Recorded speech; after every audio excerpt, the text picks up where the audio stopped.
ध्यान से सुनो दोस्तों। हमारे जीवन में सारा खेल हमारे मन का है। जो इस मन के खेल को जान गया, वह अपने जीवन में अपनी सोच से भी ज्यादा सफल हो जाएगा। तो इस मन के रहस्य को समझने के लिए प्राचीन काल में कई तरीके बताए गए थे। वह तरीके क्या थे? चलिए जानते हैं। एक कहानी के माध्यम से। एक बार की बात है, एक अमीर आदमी एक बौद्ध भिक्षु के पास आता है और कहता है, मुनिवर, मैं अपनी नींद को लेकर बहुत परेशान हूं। बहुत कोशिश करने के बाद भी मुझे देर रात तक नींद नहीं आती। सोने से पहले हजारों विचार मेरे माइंड में घूमते रहते हैं। जब सो भी जाता हूं तो रात भर करवटें बदलता रहता हूं। सुबह उठने पर भी थकावट और बेचैनी बनी रहती है। कृपया मेरी इस प्रॉब्लम का कोई समाधान बताइए। बौद्ध भिक्षु मुस्कुराते हुए कहते हैं, इसका उत्तर देने से पहले मैं तुम्हें गौतम बुद्धा की गहरी नींद के रहस्य से जुड़ी एक छोटी सी कहानी सुनाना चाहता हूं। उस आदमी ने सिर हिलाया और कहा, जैसी आपकी इच्छा। मुनिवर भिक्षु कहने लगे, थागत गौतम बुद्ध जब सोते थे तो पूरी रात एक ही अवस्था में रहते थे। कभी करवट नहीं बदलते थे। रात को जिस मुद्रा में लेटते थे, सुबह तक उसी मुद्रा में रहते थे। गौतम बुद्ध का एक प्रिय शिष्य था। आनंद वह हमेशा बुद्ध के पास ही सोता था। उसे यह बात हमेशा हैरान करती थी कि गौतम बुद्धा पूरी रात बिना हिले डुले कैसे सो सकते हैं। जब भी रात को आनंद की आंख खुलती, वह यही देखता कि बुद्ध उसी मुद्रा में सो रहे हैं। एक दिन आनंद की क्यूरियोसिटी इतनी बढ़ गई कि वह खुद को रोक नहीं सका। आधी रात को वह बुद्ध के पास गया और उन्हें जगा दिया। तथागत आनंद बोला, कृपया क्षमा करें।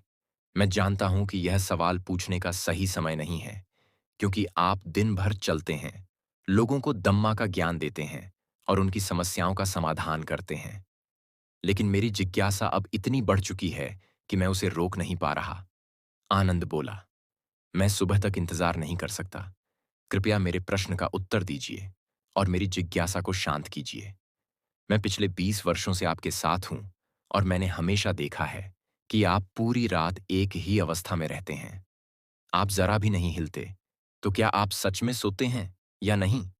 गौतम बुद्ध आनंद की ओर मुस्कुराकर देखते हैं और कहते हैं, मैंने अपने लिए सोने की सही स्थिति खोज ली है।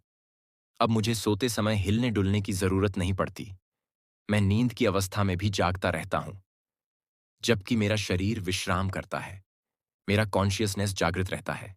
सवाल यह नहीं है कि नींद में शरीर हिलता है या नहीं। सवाल यह है कि मन स्थिर क्यों नहीं रहता। असल समस्या शरीर की नहीं, मन की है। मन ही है जो अशांत रहता है, और जब तक मन अशांत है, तब तक शरीर भी चैन से नहीं रह सकता। फिर बुद्ध ने कहा, लेकिन मैं अब इन सबसे परे जा चुका हूं। अब मेरे भीतर मन नाम की कोई चीज नहीं बची है। जब मैं सोने जाता हूं तो मेरा शरीर शव की तरह निश्चल हो जाता है। आनंद, क्या तुमने कभी किसी डेड बॉडी को करवट बदलते देखा है? गहरी नींद की अवस्था में भी दिमाग ही यह सब कर रहा होता है। लेकिन जब मन स्थिर और शांत हो जाता है, तो शरीर अपने आप गहराई में विश्राम करने लगता है। तुम सो जाओ, लेकिन भीतर से जागे रहो। भीतर से सब कुछ महसूस करो। नींद के बाद भी तुम्हारी अवेयरनेस एक छोटे से दीपक की तरह निरंतर जलती रहनी चाहिए। कहानी समाप्त करने के बाद भिक्षु ने उस अमीर आदमी से कहा, एक एन इनलाइटेंड बीइंग न सिर्फ अपने शरीर को पूरी जागरूकता से देखता है, बल्कि अपने माइंड को भी देखता है। वह ऐसे ही नहीं सोता जैसे एक सामान्य व्यक्ति सोता है। जब एक सामान्य व्यक्ति सोता है, तो वह पूरी तरह बेहोश हो जाता है। उसे यह भी नहीं पता चलता कि वह कब सो गया, इसलिए वह अपने ड्रीम्स भी नहीं चुन पाता। लेकिन जब एक बुद्ध व्यक्ति सोता है, तो वह भीतर से होश में होता है। जिस तरह दिन में उसकी आंखें खुली होती हैं, वैसे ही नींद में भी उसकी अवेयरनेस जगी रहती है। इसीलिए कहा जाता है, एक बुधा कभी नहीं सोता। जब एक सामान्य व्यक्ति सो जाता है, तो वह नहीं जानता कि वह कब सोया। लेकिन अगर तुम उस छोटे से क्षण को पकड़ सको, जब नींद तुम्हारे करीब आ रही हो और तुम उसमें भी जागे रह सको, तो कुछ अद्भुत घटित होगा। वहीं से जागरूकता की यात्रा शुरू होती है।